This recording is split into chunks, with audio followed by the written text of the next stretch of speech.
Excuse me. Sorry. Uh,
all right.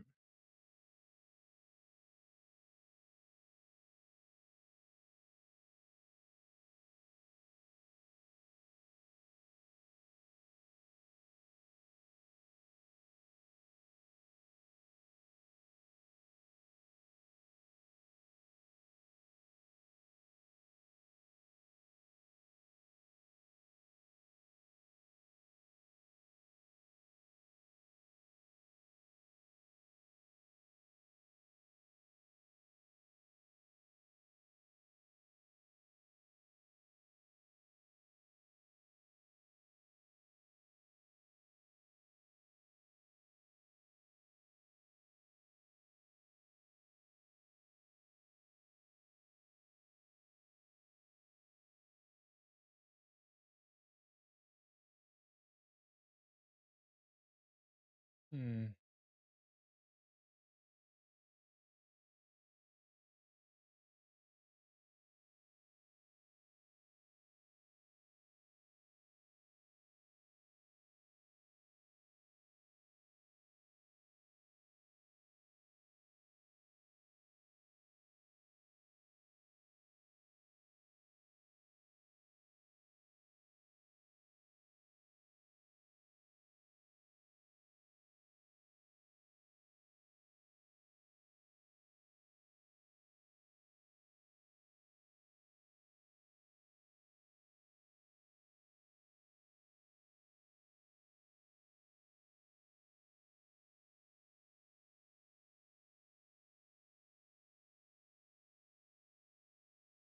Hey, yo, what's up, Santiago?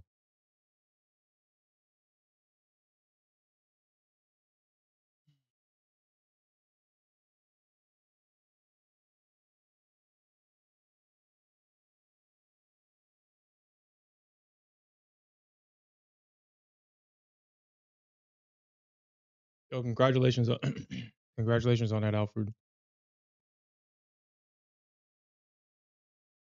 You just got done tennis. That's interesting. Didn't know you enjoy playing tennis. Tennis is definitely a very intensive sport. Mm. Not only do you have to be very fast, but you have to be very strong. Yeah. Tennis is definitely a workout because I mean, I know that people don't think about it this way, but you have to be fast enough and strong enough to hit a ball that is moving at a certain speed. Hit the ball as hard as you can. You have to hit that ball with equal force. It's basically physics. In order to stop it, you need to have the same or a stronger force to parry the ball back to the opponent.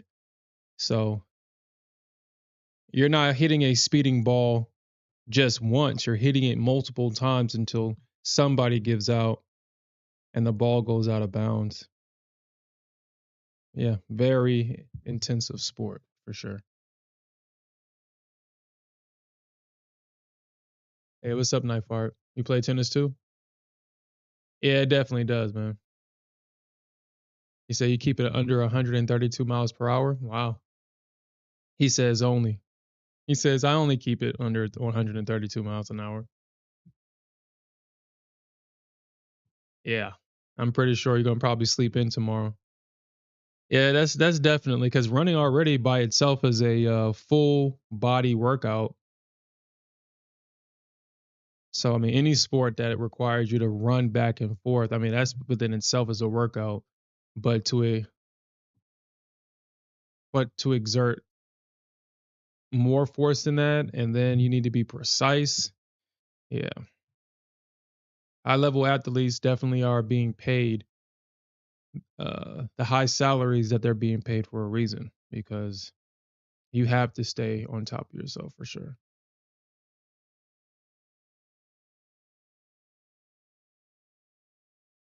Dang, wow.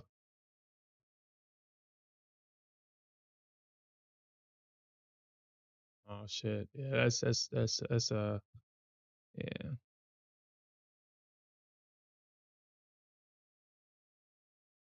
That's interesting.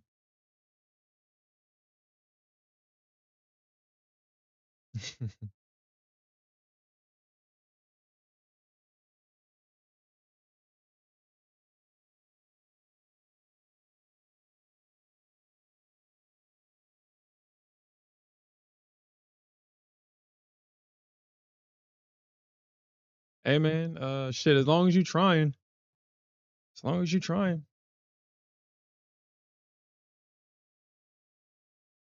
And shit, that's all that matters, man. I mean, shit. You know, when people say that they're not good at something, it's like, well, shit. I mean, unless you're a professional athlete and you're paid to be a professional, hey, as long as you're trying, because shit, there's people that don't even try at all. Shit, if you're not playing at a professional level, shit, as long as you're having fun, in my opinion, that's all that matters. As long as you're having fun.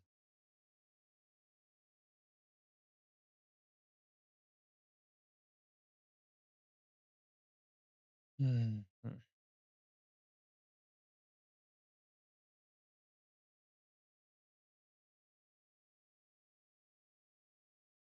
HG, copper.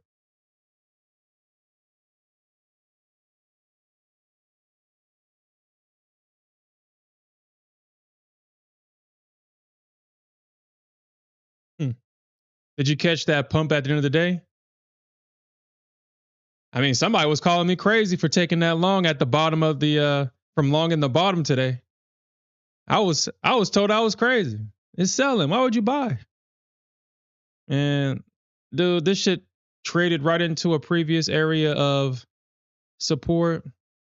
And I've analyzed and documented the Nasdaq to the point to where I'm kind of comfortable with trading against certain moves, especially when it trades into an area where the market created a range.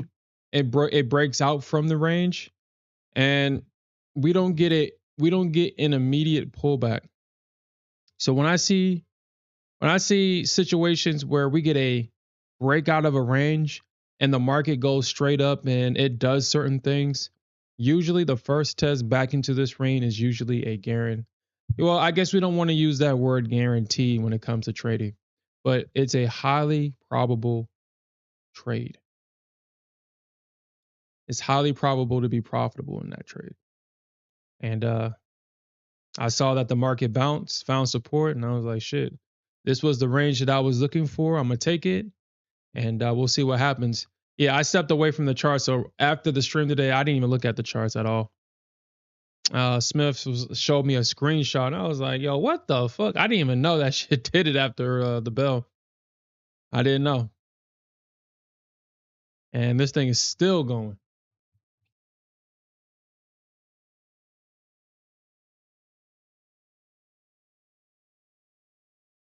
Mm.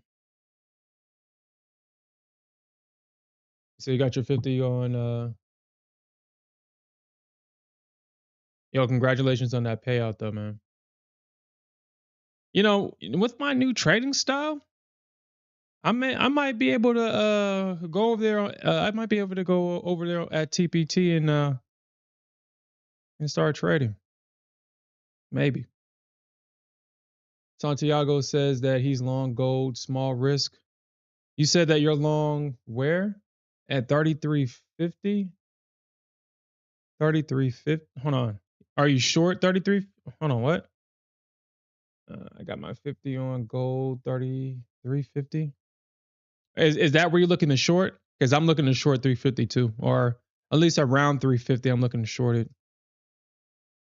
But if you get a pullback before we get into this area, then I'm looking to long it into this area and then flip short. Oh, you're long gold 340. Oh, okay. Okay. Well,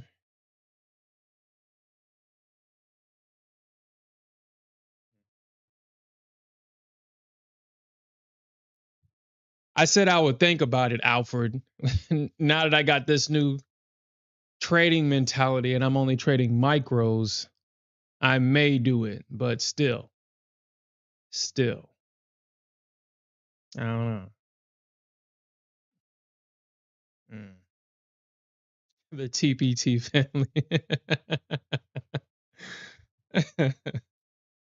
Oh man.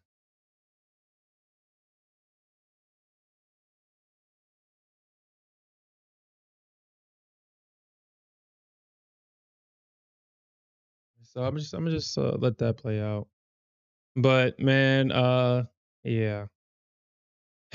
So if the market is just going to trend up on the Nasdaq, we definitely gonna have to wait for the structure.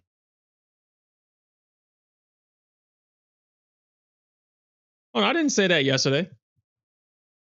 I didn't even talk about TPT or trade day yesterday. What are you talking about? I didn't talk about that.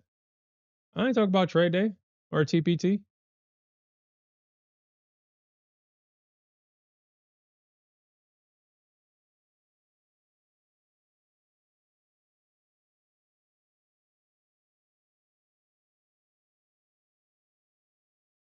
Okay.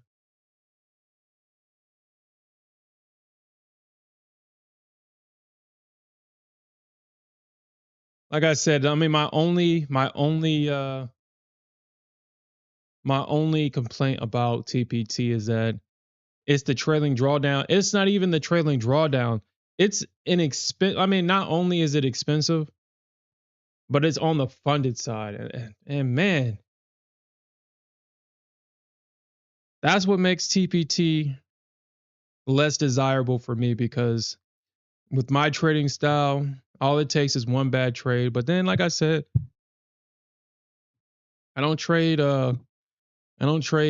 heavy size, at least for right now. When we get a little bit of volume in the market and the market starts to actually make moves again, maybe I will. Maybe, maybe, maybe.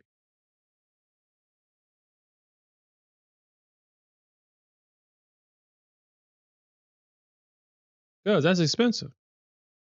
Because that's just me giving TPT. I mean, everything about it is expensive to me. I mean, is it 5 or 7 days? Regardless of if it's 5 or 7 days, I have to spend 5 or 7 days in an eval.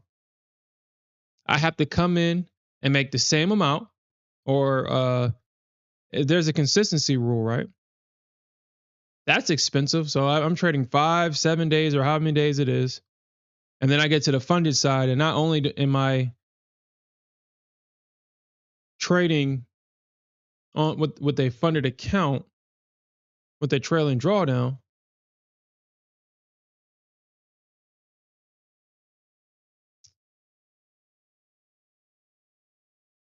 my biggest concern would be all it takes is just that one bad trade on something. Now, I guess I could trade TPT and trade gold or something, but we all know that Nasdaq would be the perfect instrument. But I guess if I trade gold, I guess I don't know. I guess if I trade gold, I just hate that trailing drawdown. I just hate it. I just hate the trailing drawdown. The reason, I mean, I trade the 300K Apex account because even though it was a trailing drawdown, I have at least $7,500 of trailing drawdown, and even if I cut that in half, it's 3,500. So I mean, regardless of how I look at it, it's still a decent amount of money for drawdown. If I'm trading the way I'm supposed to be trading, with the size I'm supposed to trade with, uh, it doesn't feel like I have a drawdown in those bigger accounts. But on a 50K, you only have what, $2,000, and then with $2,000, if you cut that in half, that's only $1,000 of drawdown for real, depending on what you're trading. I don't know. Like I said, those are my concerns. That's what will always keep me from buying the account. It's just me personally. I don't think it's not a bad account or nothing. It's me, not the account. It's me, not the account. I never said I liked Apex. I like the 300K account. I never said I like Apex. If Apex didn't have the 300K account, I wouldn't trade them. And I only buy the 90% deal when they sell it for $18. Outside of that, I don't buy Apex. I do not buy Apex, Alfred. Only when they're selling the 300K accounts for $18 is when I buy Apex. And that's, I mean, I had these Apex accounts for so long because I stacked up on them, and for whatever reason, I get bored with them and I blow them. And well, like I said, these are kind of like my practice accounts. I kind of see these as practice accounts. I think I've passed about 3 of them, 4 of them, and as soon as I get into the funded side, I always blow them. I don't know why, I just do. But I think that may be changing because now I've accepted that trading micros is the way for long-term success. So I won't be trading minis and I won't be over leveraging. So with this new mindset, I guess I'm going to see how far I go with it.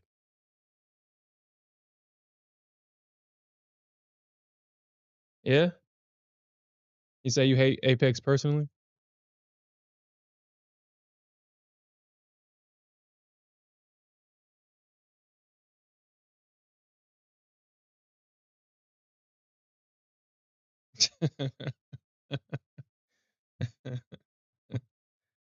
Yeah, yeah, Nightfart. So the 300K account with the 90, well, it's not even 90% off. It's whenever they do the 90% off, they usually do the special deals for like certain accounts. And it's usually the 300Ks that they sell for $18. So I just buy like I think I have, how many do I have? I have 1, 2, 3, 4, 5, 6, 7, 8, 9, 10. Yeah, I got 10 accounts. Oh, do I got 10 accounts with them? Yeah, I think I got like, well, I got 10 accounts. And then they all rebuild. So actually, I just realized I spend like $400 every month on these damn accounts. Spend about $300 on these accounts every month. $360 every month. I just realized that.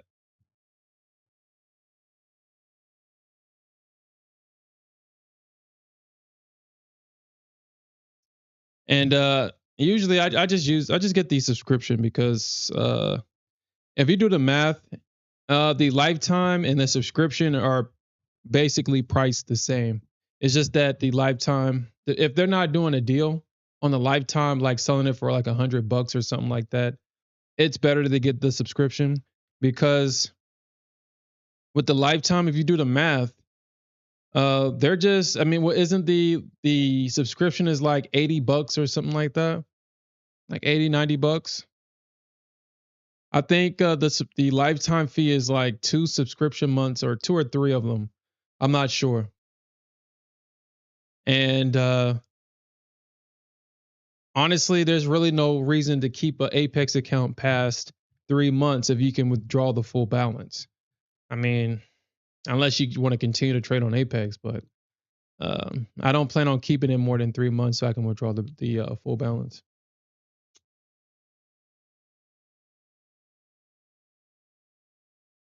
So yeah, so I have 1, 2, 3, 4, 5, 6, 7, 8, 9. Yeah, I got 10 accounts. So I spend $360 per month on these accounts. I didn't know that. But it's 10 accounts for $360, which I think is a good deal. Now, if TPT was selling their accounts for $36, then yeah, I would definitely be over there at TPT. I definitely would be over there.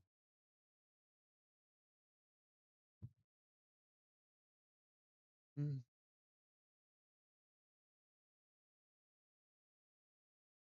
Yeah, that's how. Yeah, yeah. Oh yeah. So it is 7 days, or are you talking about trade day? I know it's either trade day or I think trade day and TPT. I think their business model is very similar because they're both doing that 40% off the 40% off the any account. They both have the you got to trade for 5 or 7 days before you're allowed to trade in the funded account. They both have same day payouts, and it's like the 80%, so the 80-20 split.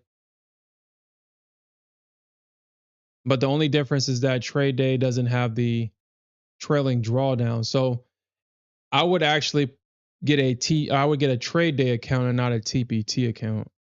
If TPT is 5 days and trade day is 7, then I would just trade the 2 extra days. So I don't have to I don't have to worry about a trailing drawdown.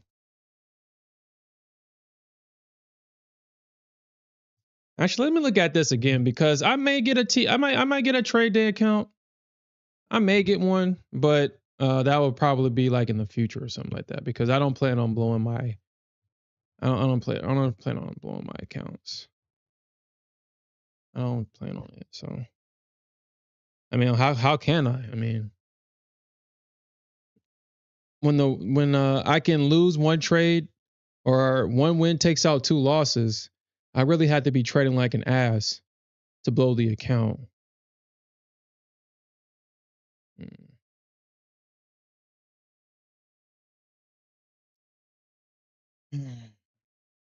So if I had to choose, I would choose this if they're, and then they have the trade day X, which will force me to adhere to my risk. I will block out obviously the NQ.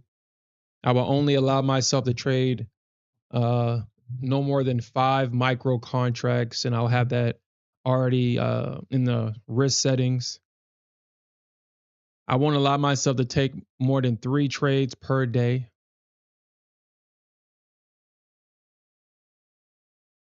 And if I follow that strategy, then there's no reason why I shouldn't be successful. Really none. Mm, uh, do a trade day, X, end of day, 150K, and let's see how much everything costs. So I'll be $225, which is honestly is not even bad. $4,000 a drawdown, $9,000 target. I have to trade 7 days. So what? 9 times 7. So I got to make $1,200 per day, but I probably might actually have to do 15 days or 14 days or something like that to make $600 per day. Yeah, I probably have to do like I have to try trade like 15 days or some shit like that.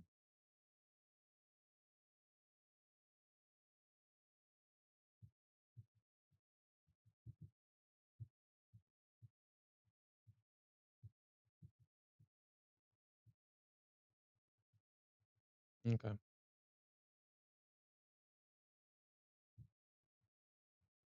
Yeah, I think so too, Santiago. I think so too. I mean, $225, no activation fee. Yeah, I think that's yeah. That makes sense. $225. I would probably do this. I mean, it's been so long since TPT and trade day, they stuck to the old days. It's so weird that when prop firms make you trade a certain amount of days before you can be uh moved into the funded account. I mean, Apex is the reason why a lot of these firms now have same day pass, because Apex says, shit, let's get these traders to start gambling. Let's have them same day pass, same day pass, same day pass. And it just seems like Apex is always coming up with something new to take up majority of the market share. And it forces a lot of these prop firms to adapt. And a lot of them have done away with the trade 5 days. Because remember, if you're an OG prop trader, there's firms that made you trade 15 days, 10 days. Uh, Apex used to make you trade 7 days before you would be able to go to the funded side. So if you passed the account on the first day, you had to flip micros to meet the 7 day requirement. But now a lot of these firms says you can pass on the same day and be funded the next day. And that is such a norm that if a prop firm is trying to make you trade more than one day without a real incentive to do it, I mean, they're just not going to get people to buy their product. So I'll consider this, but I have like I said, I got like 5 or 6 funded accounts right now with Tradeify. I don't plan on blowing them, so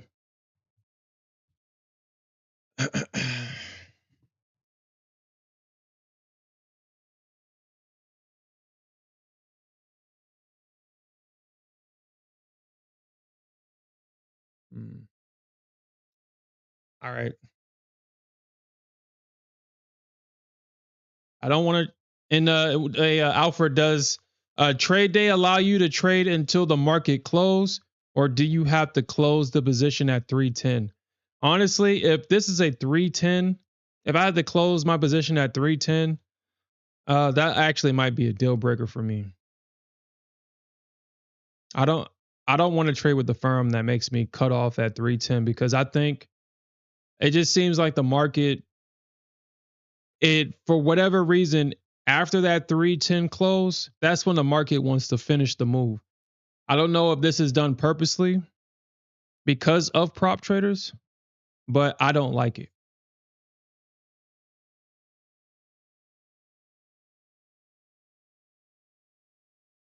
So okay, so they let you trade. Okay, that's cool. All right.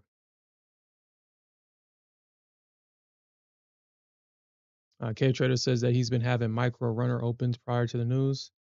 Mm.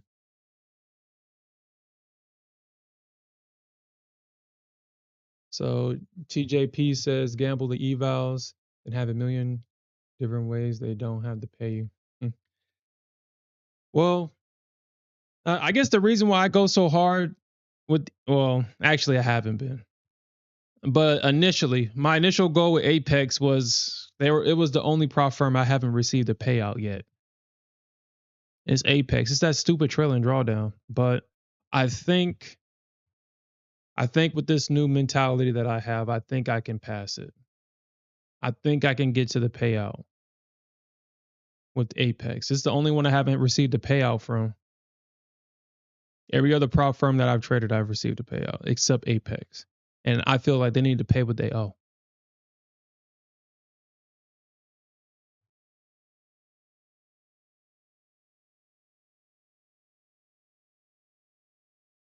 But Cave Trader, you said that so you haven't had any issues with Apex, right? I do know that there has been some cases online where traders have reported that they have not received their payout from Apex, or that they and honestly, I wouldn't put it past Apex to not pay out traders. I mean, I wouldn't put it past them. But if they deny, okay, I guess how do I want to say this? Obviously, since I haven't been in this situation with Apex, obviously I wouldn't know. Like I said, I haven't even got to the payout process with Apex yet. But if you're following their rules, every rule that they have, and they don't pay out, then I'm pretty sure that is grounds for litigation of some kind, especially if it's in a contract, especially if you followed all the rules. Even though if we don't like the rules, as long as we follow the rules, I don't think Apex can get away with not paying. I'm pretty sure that they can find a reason within their rules that you may have violated, but if you didn't violate a rule, I really don't see how they can and get away with it. But like I said, I haven't experienced this myself. And then at the same time, I also know that getting a payout is a very emotional situation. I understand that people won't tell the full story. They will just say that Apex did not pay me. They wanted me to show them my trades, yada, yada, blah, blah, blah. And okay, I can get that. I get it. But then I know that people don't tell the full truth. So I guess until I experience this myself, I guess I really don't have a real opinion, I guess. But Cave Trader recently just got paid out with Apex. He shared that. And so I guess since he followed their rules, he didn't receive any backlash or any roadblocks, and he got a payout from them. Yeah, Cave Trader received his.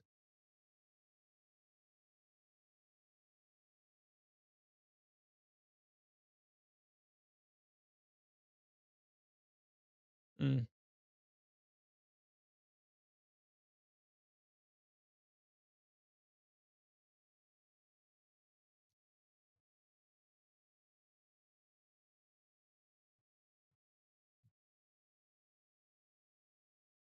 mm,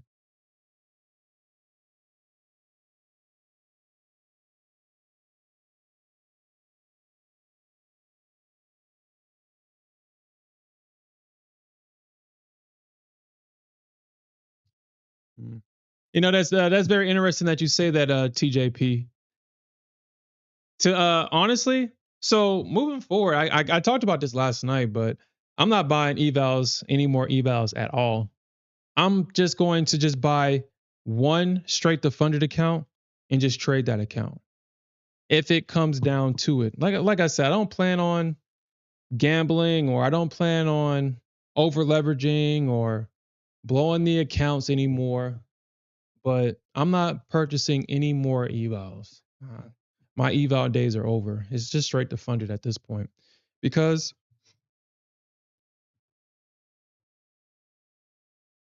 I had the same thought process as you. I just wanted these cheap evals, but I realized that I got like 10 of these cheap evals, yo. I got like 10 of them and they add up. And because they're cheap, I tend to blow them. And it's not because I'm a bad trader, it's because it's like, well, uh my thought process or my flow chart, it goes, I buy a cheap account at my funded futures or something like that. The $90 accounts that they have. I get maybe three of those. Three of those is $270 per for three of those accounts with no activation fee. And my initial thought as soon as I sit in front of my desk is that, I only paid $270 for 3 of these accounts.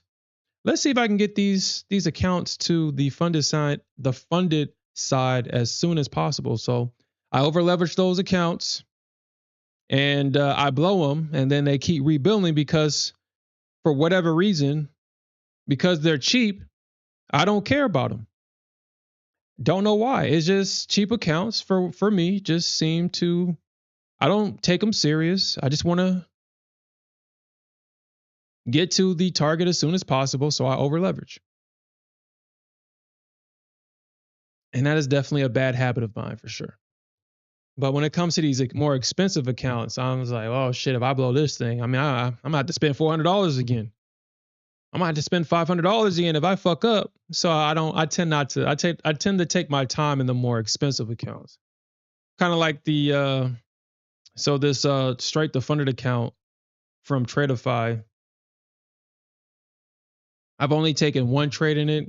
I made the mistake of falling into a bad habit. I over leveraged and it almost lost me that account. And I will tell you that the emotions were very different in that account than the emotions that I would usually have in a cheaper account. In a cheaper account is like, oh shit, I hit daily loss limit. Okay, whatever. In that account, I was like, oh my fucking God. Oh my God. Oh my God. But it didn't come to that. Thankfully. Thankfully. I mean, I think that account has a daily loss limit on it too, I think. I think it has like a $3,700 loss limit on it, daily loss limit. But I didn't want to lose 3,700, but I would have. And it was, I think it was actually it was last week during that choppy day with the Nasdaq. Yeah, during that choppy day with the Nasdaq, almost lost the account over leveraging that account. And the crazy thing about it is because the crazy thing about it was that I just wanted $70 more. Like it's so freaking crazy, man. I risked what $1,100-$1,200 to make $70. And you already know what happened. You know what happened. I risked $70. I risked 12 to make 70. And I lost a good chunk of that. And I over leveraged to get that money that I had back because I wanted to get $1,300 in the account. I only had like 11 or 12 or something like that. And I just wanted the extra money so I can just reach the damn maximum daily profit on the account. And that was definitely an eye opener for me. So I don't do that shit no more, or I won't do it anymore. I'll just take my time. I will definitely take my time in that account. In all of my accounts, actually, take my time. So I'm tired of blowing them. I'm tired of gambling and I'm tired of blowing them. All right. So good trade, Santiago. Good trade, man. Good trade. Good trade, man.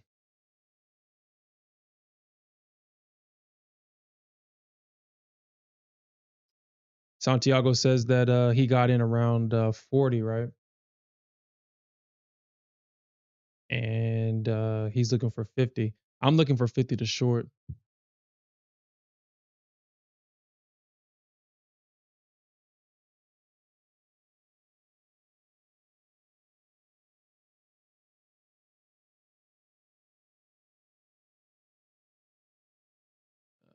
K Trader says that follow the rules, you get paid. Dude probably lost 30% of his account in one day. Yeah. Yeah, I mean, we all are traders. We know that when it comes to payouts, people get emotional. They try to quote unquote work the system. And I'm not saying that that's true for everybody, but we got to remember that Apex, I mean, all these prop firms, that was the big secret that Top Step was suing Patrick Wheeling over. I don't know how Patrick became privy of this information. I don't know if they sat him down and said, "Yeah, this is what we're doing." But Top Step was suing Patrick because apparently, and it should be no surprise to nobody, obviously these prop firms are, especially Top Step X, is collecting your data. That's why they wanted that whole prop firm cartel, because what they really wanted to do was make sure that you wasn't going long in Top Step X and going short in Trade Day X and hoping and then just brute forcing your way to a big payout. That's that whole big secret that Top Step didn't want you to know. But the crazy thing is, obviously the lawsuit made it publicly available that that was the thing that they was trying to hide from you, was that they're capturing your data. But I'm pretty sure there's legalese in the contracts that you sign when you start trading in Top Step X. I mean, honestly, I mean, if you think about it, I mean, how else are they able to have the tilt indicator if they're not collecting your data? You ever thought about that? But I mean, that's not here nor there.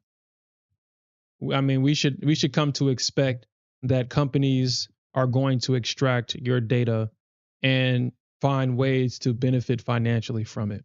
I mean, that's just the age that we live in.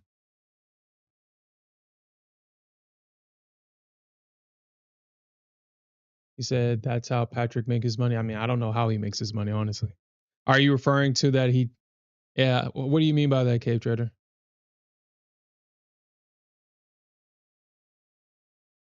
Okay.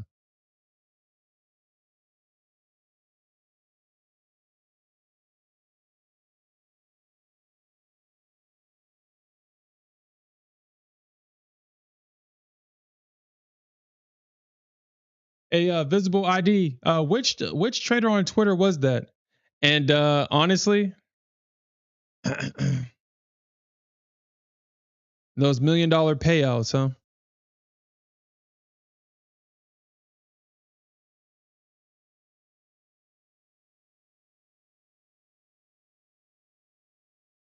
Yeah, I don't know how Apex would have got away with not paying that $1 million payout because yeah, I don't know how they would have got away with that if they didn't pay it. Nobody's not going to leave $1 million on the table because that $1 million could have easily turned to two. It could have easily turned to two.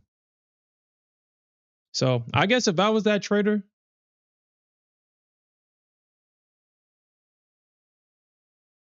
instead of getting financial influencers on Twitter to keep nagging Apex, I would go to my lawyer and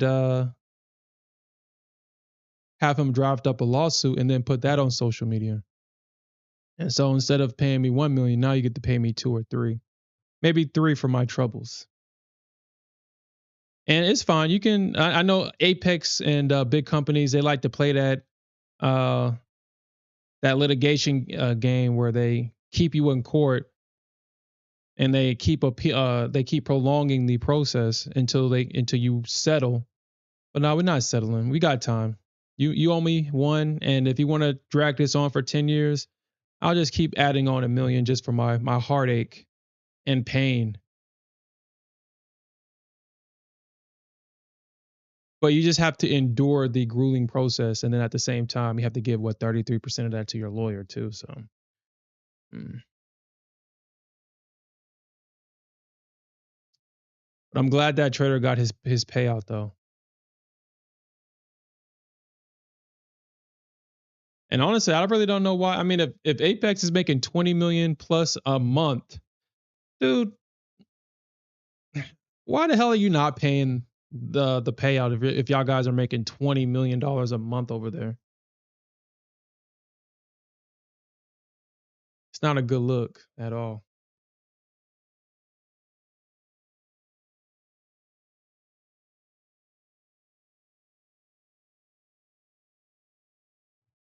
Got this payout at the same time. Mm.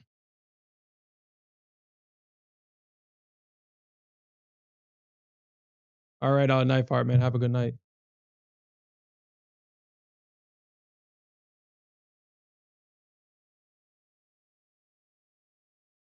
Mm.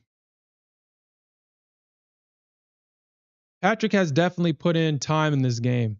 I mean, he's been in this game a very long time. I believe him, Matt, they've been in this game for a very long time. So if he's finally getting paid for his time in the game, he definitely deserves it. Uh,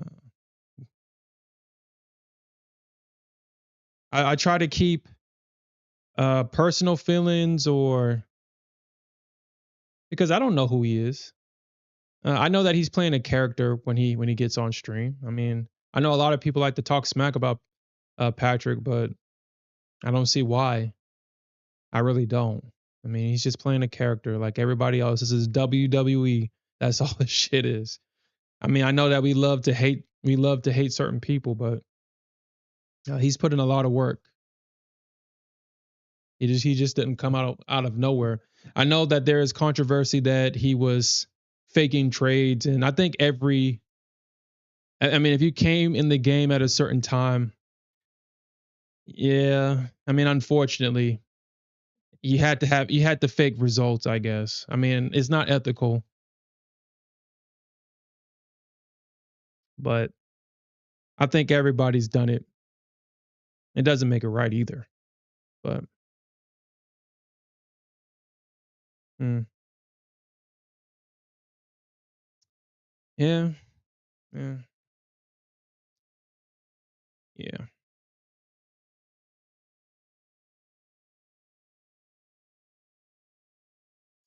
So yeah, like I said, I don't care. It's he's made it. He's worked hard. I guess at the end of the day, if he's owned up to his past mistakes, and people still follow them, uh, man, I guess I've just come to the understanding that certain people, and this is the reason why uh,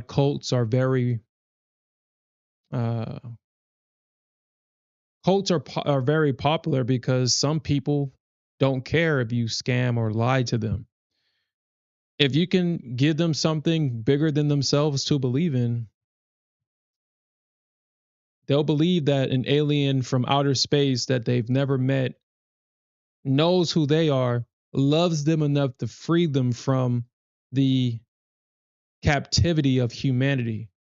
And once they free themselves by drinking the Kool Aid, this alien, again, that has never met them, will take them to Valhalla, the promised land, the Garden of Eden, where they will live their lives happily ever after. Some people need that in their life. And who are we to take that from them? I mean, shit. Who are we to take that from them? And there are people that will provide that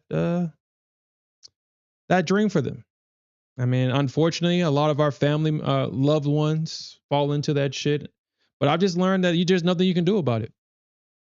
I mean, there's really nothing that you can do about it. The only thing you can do is prepare yourself for the inevitable when it happens. That's all you can do. Life is hard, man. And some people just comes up with the craziest things to pass the time until they pass on. And mm, yeah.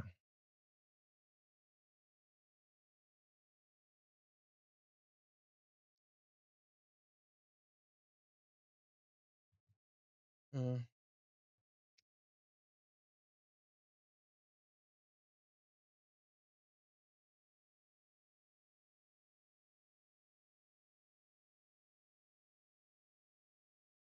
yeah, that's definitely true, Alfred. That's definitely true.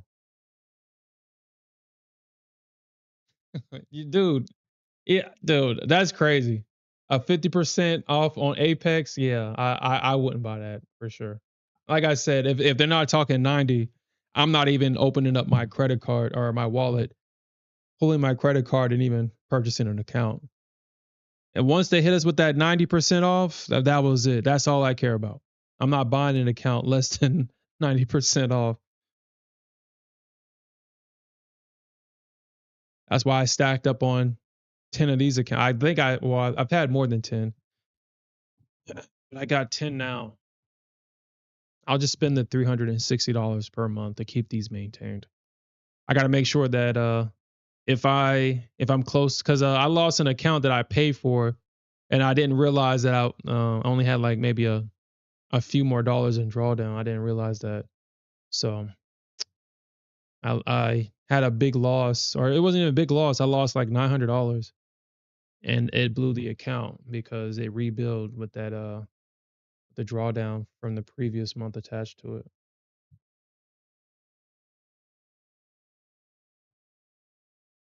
Hmm.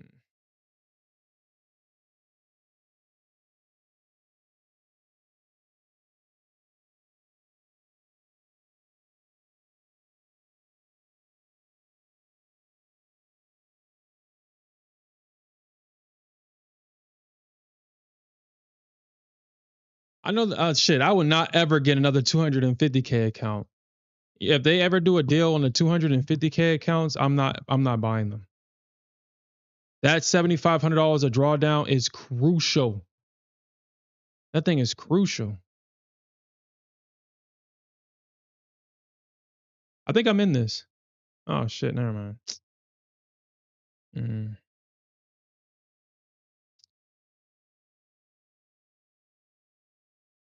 Those 250K accounts with the $6,500 a drawdown, I blew that shit instantly.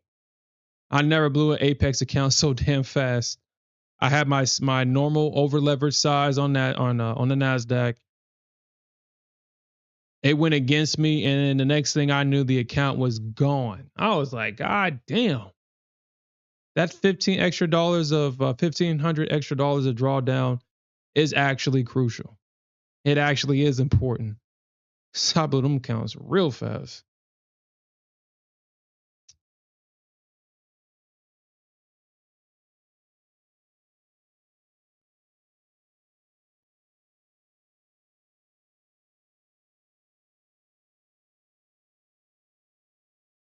But yeah, so right now I have one, two, three, four. I have, hold on. One, two, three, four, five, six, seven. So actually I have 8 accounts. Actually, I don't have 10, I have 8. One, two, three, four, five, six, seven, eight, nine, 10. Okay, maybe hmm. Anyway,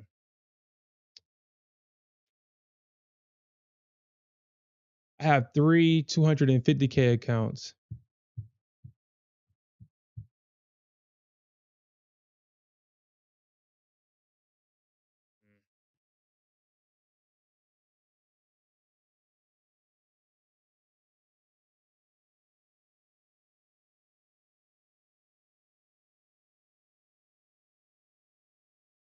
All right. Well, unfortunately, I have to cancel these orders. It's past my trade time with gold. I found that trades past 10 o'clock don't work too well. So now I have to find a trade tomorrow morning on gold. So I got to follow my rules here on this.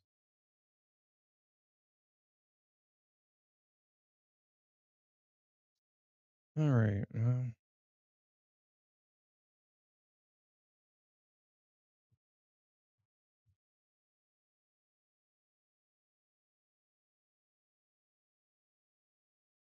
say you took profits and got out?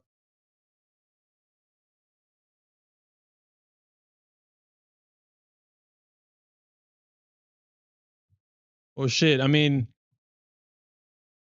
well, technically that's like 3 phases, right? You got the eval, the pro account, and then the pro plus account. And but I guess when you get to phase 3, you don't have to worry about the trailing drawdown. Quick scalps, so profits get out. Yeah, yeah. Congratulations on that, Santiago. Yeah, gold is definitely one of those instruments where I guess you can scalp it, but well, okay, never mind. Never mind. I'm thinking about my strategy.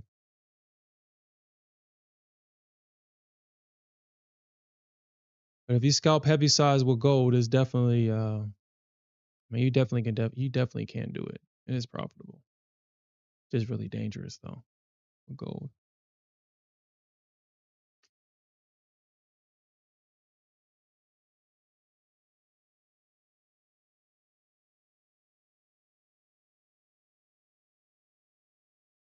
$6,200. I wonder if the Nasdaq is going to allow us to get into this, man. I wonder if it's going to allow us to actually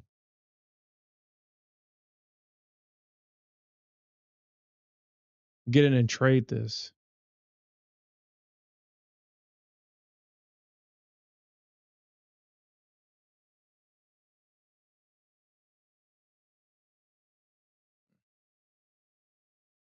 Shit, we're 3 points away from all time highs on the ES.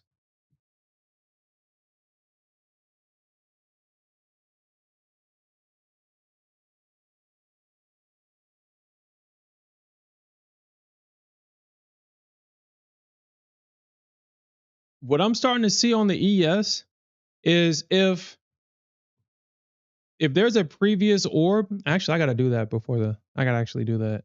If there's a previous orb, if you look,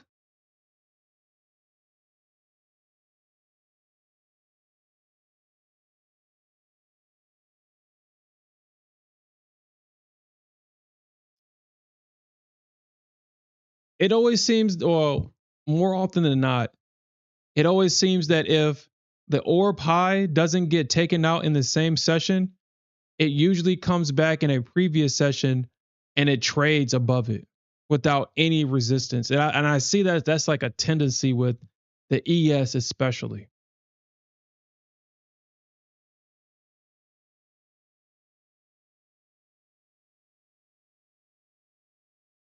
So we can find another example of that. Kind of like right here is another example. If they don't break out from the top of that range, the next session is used as support. And it's usually a great trade on the ES, like the next session. Kind of like right here, they didn't take out the low. And that was a great move to the downside. And kind of like right here, they didn't take out the high. They didn't take the high out, right? Actually, let me just draw this out. So yeah, they didn't take out the high. And then the next session, you get price to break out above that orb high from the previous day.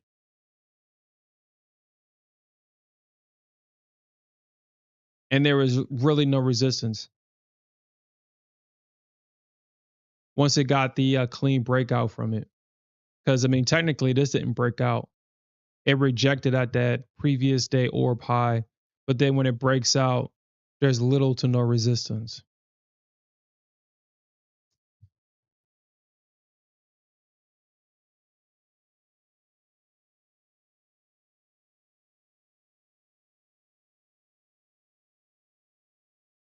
You said an SMT?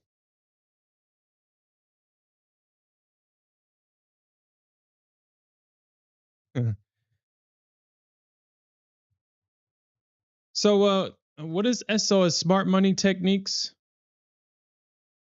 I'm assuming that that's what that means, right? Smart money techniques.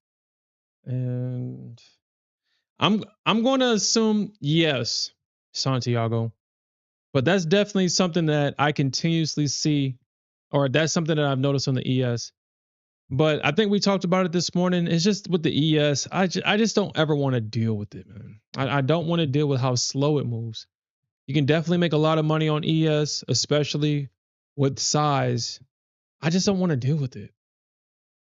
The only time I want to deal with the ES is when I'm trading. So if I'm trading, I want to trade the breakout. That's the only trade that I only care to trade with the ES. If it's not breaking out of a range, I don't want to trade it because you'll get the chop back and forth. And this chop right here, I mean, this thing chopped for like the entire session. I don't want to trade that with the ES.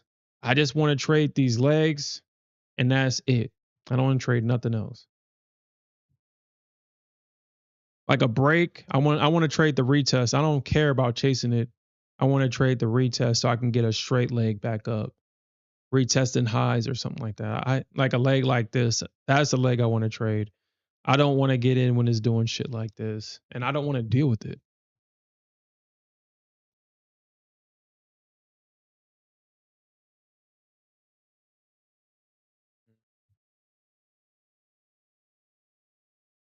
Mm.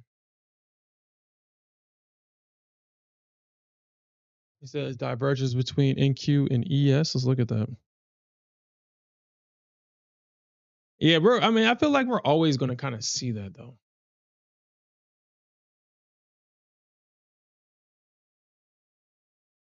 Well, the ES is kind of doing the same thing the Nasdaq is. It's pretty similar. So actually, let's do this real quick before I don't want to do it at all. All right. I mean, how do I want to attack this? Huh. You know, actually, I didn't even pay attention to this. I didn't pay attention to this, but uh, the Nasdaq broke the orb low to the downside,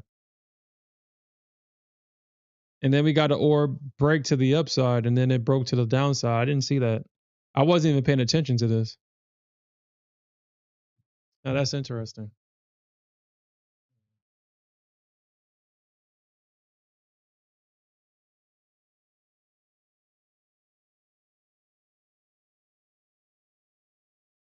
Hmm. All right, let's hurry up and do this. All right. So, and then like I said, over the weekend I'll beautify the one, two, three. I'll beautify the document so we can kind of find patterns. The Nasdaq. All right, so all right, so what is that about 8:45? Should I have like no that's too much.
The upside.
me see if I can kind of clean this one up a little bit. Let me see if I can clean this one, make it shorter. Maybe it gives me some great suggestions on how to rewrite this because I don't want it to be a run-on sentence, but at the same time, I don't want to create multiple.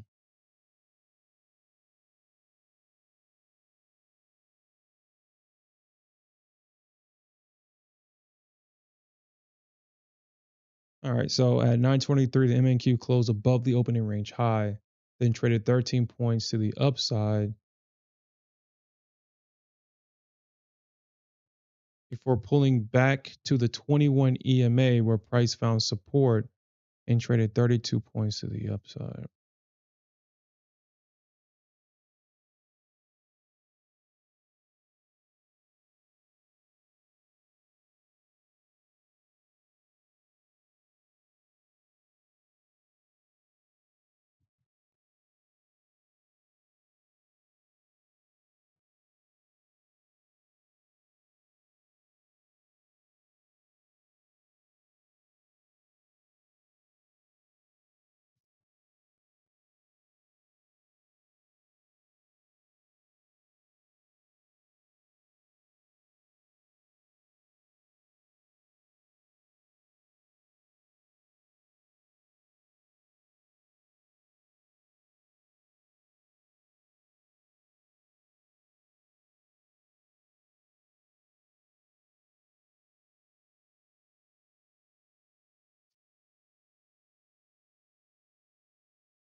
Okay.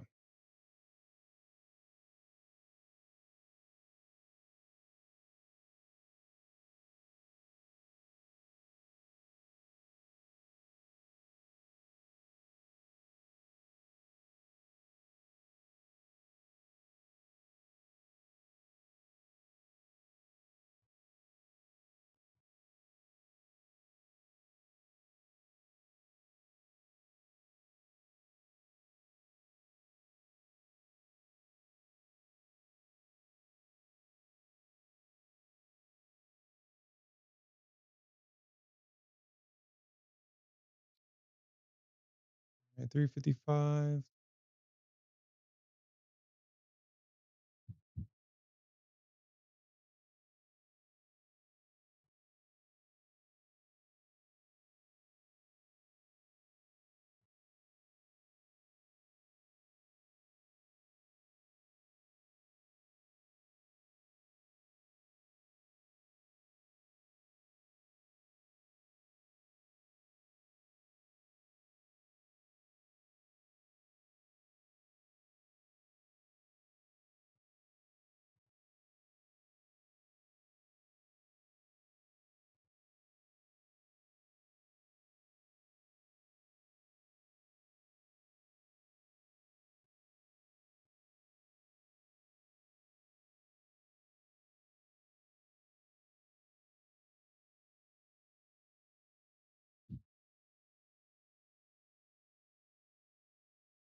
Okay. All right. So that was a lot of movement. Today's orb, it was definitely all over the place today. We didn't get a lot of the action until, I mean, honestly, we didn't really get a successful break from this range until about 10:55, 1 o'clock in the afternoon. And we got the break to the downside around 2 o'clock, which was a clean break. It really, I mean, we did see a little bit of pullback, but it was definitely a clean break here. So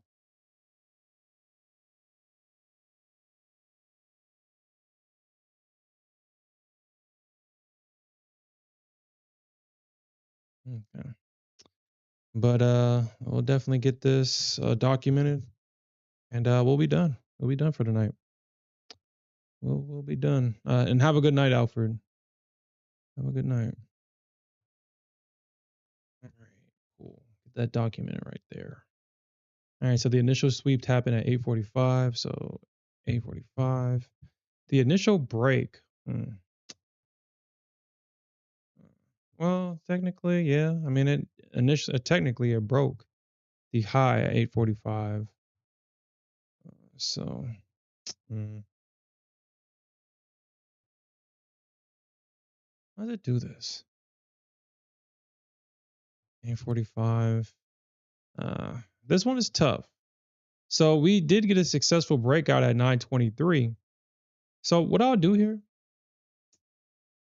but we did get a successful break. I think with the successful break, I think we need to make a rule with this one. We're going to count a successful break of more than 50 points moving forward with this. 45 to 50 points. I think at least 45 points, because 45 points is my first target. So I'm gonna document it that way.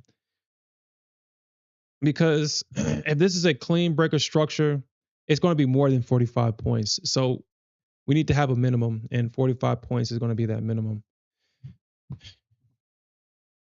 So that's how I'm gonna document this moving forward. So that is really going to be 10:55. Did it break? It broke high and it broke low. It broke high and then it broke low. The initial reaction, that was a break and retest. It was a break and retest results. So yeah, we're not going to count anything underneath 45 points at all. We're not counting it. So really the results were 80. What is it? 95 is what I said. So it was 32 points. So it broke the high and traded 80 points. It broke the low and then it traded 95 points. And then it broke the high again and traded 79. Full move. We'll just copy this. Well, we'll just copy this because I mean, I think this is the most accurate way to capture this data. Because the full move was, well, yeah, we'll just leave it like that. I'm just not going to overcomplicate this. Make sure I capture the date.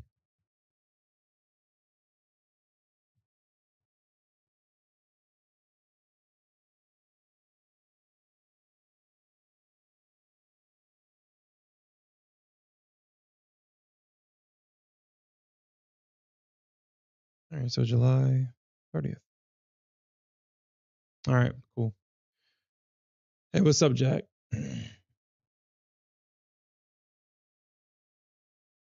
All right, everybody. You say you're a 1 point. Jack says that he's up 1.2 million in the sim. Don't spend all that sim money in one place. Sim money millionaires, baby. But all right, guys. That's it for tonight's session. We'll definitely come back tomorrow. Hopefully we can get a decent pullback that leaves a lot of ranges, and we can get some clean price action, because something to consider tomorrow is that, again, we have non-farm and we have the tariff deadline on Friday. So that's already something that the market will probably chop about. But tomorrow we have the biggest market cap presenting their earnings tomorrow. And I think they do this on purpose to get this out of the way. You got two of the biggest names, Apple and Amazon, reporting earnings after the bell tomorrow. We also have the appeals court for the tariffs to potentially come back with a decision tomorrow. So that's also something that can throw a wrench in the markets. Because you got to, if y'all guys recall, this court said that Trump's tariffs were illegal, and they initially stopped the tariffs, but Trump won on appeal, or he appealed it, and he got the appeal, and they're going to come back with a decision potentially tomorrow. I think around 10 o'clock or 9 o'clock or something like that. Actually, let's look at that real quick.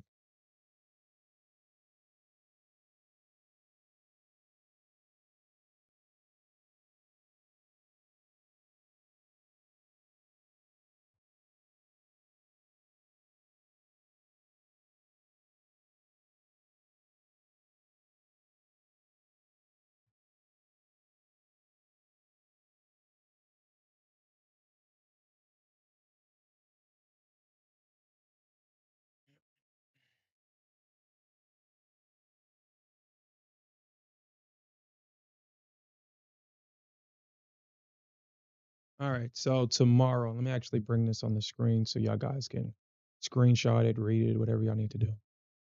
Okay. But and this is coming from my AI assistant right here. All right, come on. The hell is this thing trying to do? All right, so I don't know, y'all guys can see that. All right, yeah, you should be able to see this. All right, so the U.S. Court of Appeals for the Federal Circuit will hold an oral argument on the Trump tariff appeal at 10 Eastern, 9 o'clock Central tomorrow on July 31st, 2025.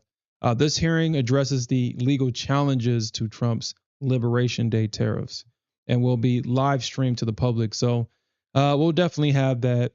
The court is expected to hear arguments, but there is no pre-announced commitment to issues a decision immediately after the hearing.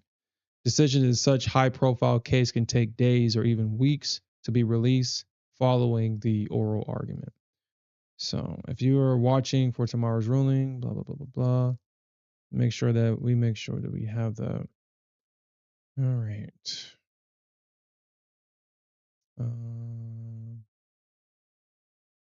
So around 9 o'clock Eastern.